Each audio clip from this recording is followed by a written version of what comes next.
8. वेदा को सुरेश के घर आए एक दिन हो चुका था और उन्हें अब तक ज़्यादा कुछ पता नहीं चला था। बस अब 11 दिन बचे थे और उन्हें जल्द से जल्द इस गुत्थी को सुलझाना था। वेदा यूं ही दिन में छत पर टहल रहे थे और सोच रहे थे अब वो क्या करें, जब पीछे से राजन और आर्यन आते हैं। सर, कुछ पता चला? आर्यन ने पूछा, जिस पर वेदा उसकी ओर पलटते हुए कहते हैं, नहीं आर्यन, अब तक कुछ भी पता नहीं चला। कोशिश कर तो रहा हूं कि कुछ पता चले, पर कुछ समझ नहीं आ रहा। खैर, तुम दोनों को कुछ पता चला? उन्होंने पूछा, जिस पर राजन और आर्यन नाम में सिर हिलाते हैं। वहीं वो छत पर खड़े थे कि उन्हें नल का चलने की आवाज़ आती है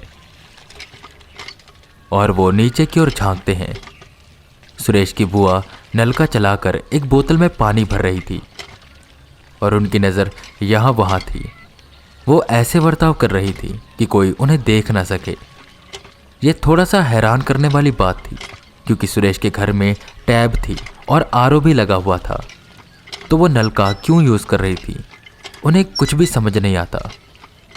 वेदा उस बोतल को गौर से देखते हैं। पानी भरकर बुआ वापस अंदर चली जाती हैं। कुछ देर बाद वो सब नीचे जाते हैं, जहाँ सुरेश बैठा चाय पी रहा था। आइए वेदा जी, बैठिए, चाय पियेंगे?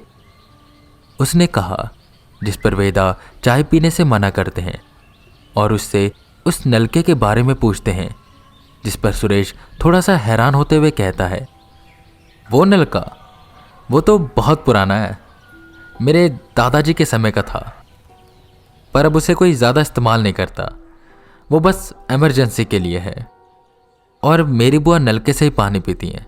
जब भी वो आती हैं तो नलके का इस्तेमाल करती हैं। वेदा थोड़ा सा गंभीर होते हैं। तभी उन्हें पायल की आवाज़ आती है। वो देखते हैं कि सुरेश की बुआ सुरेश के कमरे की ओर जा रही थी, जहां प्रिया लेटी आराम कर रही थी। उनके हाथ में वही पानी की बोतल थी। वेदा उठते हैं और वो भी प्रिया के कमरे में जाते हैं। प्रिया को बुआ पानी पीने को देती है, उसी बोतल से जिस बोतल में उन्होंने नलके से पानी भरा था। और वेदा को वहीं पर एक अजीब सी गंध भी आ रही थी। यह वही गंध थी जो उन्हें उस रात को भी आई थी। वेदा को बुआ पर कुछ शक होने लगा। पीछे से सुरेश भी आता है। क्या हुआ वेदा जी, सब ठीक तो है ना? वेदा बस हाँ में जवाब देते हैं और वहां से चले जाते हैं। वो गेस्ट रूम में पहुंचे, जहां पर आर्यन और राजन बैठे हुए थे। राजन, एक काम करोगे?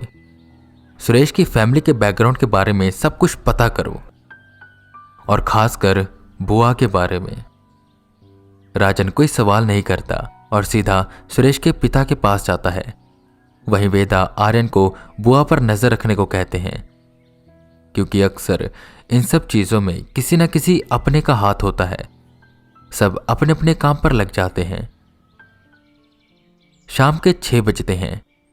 वेदा हॉल में बैठे बस सोच रहे थे कि वो क्या करें, कि तभी राजन उनके पास आता है और उन्हें इशारा करता है उसके साथ चलने के लिए। राजन वेदा को छत पर लेकर गया। सर, मुझे इनके परिवार के बारे में काफ़ी चीज़ें पता चली है। सुरेश के पापा ने मुझे काफ़ी कुछ बताया है जो शायद हमारी कुछ मदद कर सके। सर, सुरेश की बुआ सुरेश के पापा के चाचा की लड़की है। सुरेश की वो रियल बुआ नहीं है। सुरेश की कोई रियल बुआ है ही नहीं। और जो सुरेश के दादा थे मूलचंद, उनका बस एक ही बेटा था, अमरनाथ, जो है सुरेश के पापा। और मूलचंद के भाई धर्मराज, उनकी एक ही बेटी थी, यानी सुरेश की बुआ। इनके बीच में जमीन को लेकर काफी झगड़ा था, क्योंकि धर्मराज जी का कोई लड़का नहीं था, तो सारी जमीन अमरनाथ को मिल गई धर्मराज की मौत के बाद। हालांकि बुआ ने काफी विरोध किया। उन्होंने कहा कि उन्हें जमीन चाहिए, पर क्योंकि उनकी शादी हो गई थी तो उन्हें जमीन नहीं मिली और सारी की सारी जमीन मिल गई सुरेश की फैमिली को। पर कुछ समय बाद सब कुछ ठीक हो गया। जब से सुरेश का जन्म हुआ, उसकी बुआ उसे खूब प्यार करती थी, उसे खूब मानती थी। ये कह सकते हैं कि उसे वो अपने बच्चों से भी ज़्यादा मानती थी। और जब सुरेश की शादी हुई और प्रिया घर में आई तो प्रिया उनकी सबसे लाडली हो गई। वो उसका खूब ध्यान रखती थी और शायद वो सारी दुश्मनी भुला चुकी हैं। ये सारी बातें सुनने के बाद वेदा को धीरे धीरे सब कुछ समझ आने लगा। हो ना हो इसमें बुआ का ही हाथ है और वो नहीं चाहती कि सुरेश के संतान आगे बढ़े ताकि ये जमीन किसी के हिस्से में ना आए और वो अपना बदला ले सके। पर अभी केवल ये तर्क वितर्क की बातें थी, इसमें कोई सच्चाई नहीं थी। और अगर बिना सबूत के वो उनके बुआ पर इल्जाम लगाते तो कोई भी उनकी बात को न मानता। पर आखिर वो सबूत कहां से लाएं, उन्हें समझ नहीं आ रहा था कि उतनी देर में भागते हुए आर्यन आता है। सर, जैसा आपने कहा था मैं बुआ का पीछा करता रहा और सर मुझे ना कुछ तो गड़बड़ लग रही है, क्योंकि बुआ सबसे पहले मार्केट गई। उन्होंने वहां से उड़द की दाल खरीदी, कुछ कपड़े और एक मिट्टी का बड़ा सा घड़ा लिया। फिर वो घर में आई और प्रिया के कमरे में गई। उन्होंने वहां से एक प्रिया की साड़ी ली और उसके बाद वो अपने कमरे में चली गई और अब तक बाहर नहीं आई है। इतना सुन वेदा हड़बड़ाए। लगता है कि बुआ को पता चल गया है कि हम उनके प्लान के बारे में जान चुके हैं, या तो उन्हें शक है कि हम उस औरत को रोक देंगे, इसलिए वो आज के आज कुछ बड़ा करने जा रही हैं। हमें किसी न किसी तरह उन्हें रोकना होगा। इतनी देर में उन्हें पायल की आवाज सुनाई थी। उन्होंने नीचे की ओर झांका तो बुआ हाथ में एक पोटली लिए कहीं जा रही थी। राजन, तुम मेरे साथ चलो और आर्यन, तुम घर के सभी लोगों को लेकर पीछे पीछे आओ। आज हम इन्हें रंगे हाथ पकड़ेंगे। जल्दी से राजन और वेदा बुआ का पीछा करने लगे। बुआ एक कब्रिस्तान में पहुंची। वेदा और राजन भी छुपते छुपते उनके पीछे पीछे जाते हैं। अब तक रात काफी हो गई थी और वहां पर कोई भी नहीं था। पीछे पीछे आर्यन सुरेश के परिवार को लेकर आता है। वेदा जी, ये सब क्या हो रहा है? सुरेश ने आते ही पूछा। धीरे से बात करिए, मुझे शक है कि इन सब के पीछे आपकी बुआ का हाथ है और शायद उन्हें पता लग गया है कि हम उन्हें रोक देंगे तो वो कुछ बड़ा करने जा रही है। आप बस चुपचाप देखिए। वेदा की यह बात सुनकर सब गंभीर हो गए और छुपकर बुआ को देखने लगे। बुआ ने आसपास नजर घुमाई और वो अपनी पोटली खोलकर बैठ गई। उसमें से उन्होंने वो मटका निकाला। कुछ लकड़ियां भी वो लेकर आई थी। उन्होंने उस लकड़ियों का ढेर लगाया और आग लगा दी। उस आग पर उन्होंने वो मटका रखा, उसमें उड़द की दाल डाली। कुछ मंत्र बदबदाते हुए वो दाल को पकाने लगी। ये देखकर सब लोग हैरान हो रहे थे कि तभी उन्होंने प्रिया की साड़ी का थोड़ा सा कपड़ा फाड़ा।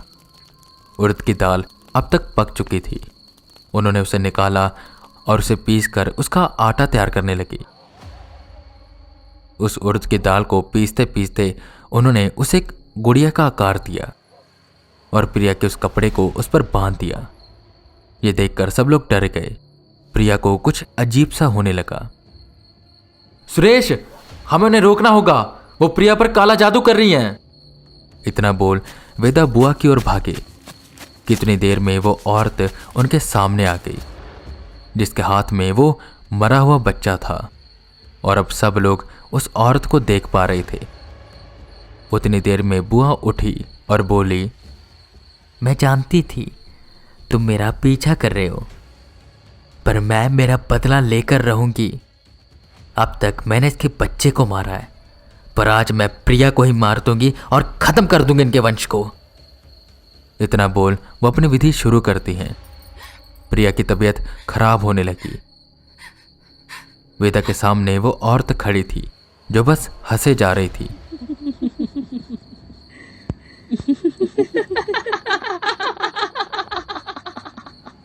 तुम्हें क्या लगता है इस एक श्रापित आत्मा से मैं डर जाऊंगा? ऐसी बहुत सी रूहों को मैंने काबू किया है और इसे भी मैं 1 मिनट में काबू कर लूंगा। वेदा ने अपने मंत्र जपने शुरू किए नमो हनुमते तुभ्यं नमो मारुत। और वो औरत तड़पने लगी। श्री राम भक्ताय श्यामास्याय सते। उसने बच्चा फेंका। वेदा ने दिया जलाया और वो औरत एक धुएं का रूप लेकर सीधा उस दिए में समा गई। ये देखकर सब लोग हैरान हो गए। वेदा जल्दी से बुआ की ओर बढ़े कि एकदम से वेदा का किसी ने पैर पकड़ लिया। वेदा ने पीछे की ओर देखा तो वो हैरान हो गए। वो मरा हुआ बच्चा जिसे इस औरत ने गोद में रखा हुआ था, उसने वेदा के पैरों को पकड़ रखा था और वो रोए जा रहा था। वेदा ये देखकर एकदम से डर गए कि ये कैसे हो सकता है कि तभी एकदम से वेदा की आंखें बड़ी हो गई और उन्हें सब कुछ समझ आ गया। उस बच्चे को गिराने में उस औरत का हाथ नहीं बल्कि इस बच्चे का हाथ था।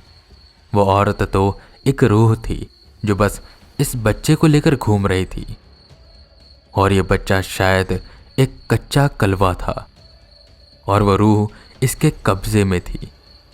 अब वेदा को डर लगने लगा क्योंकि कच्चा कलवा को हराना काफी मुश्किल काम है और वहीं पर बुआ अपनी विधि करने में लगी हुई थी। प्रिया की तबीयत खराब होने लगी। वेदा अब क्या करें कैसे करें उन्हें कुछ भी समझ नहीं आ रहा था, पर उन्हें किसी न किसी तरह प्रिया को बचाना था और उस कच्चा कलवा को हराकर इसे मुक्त भी कराना था।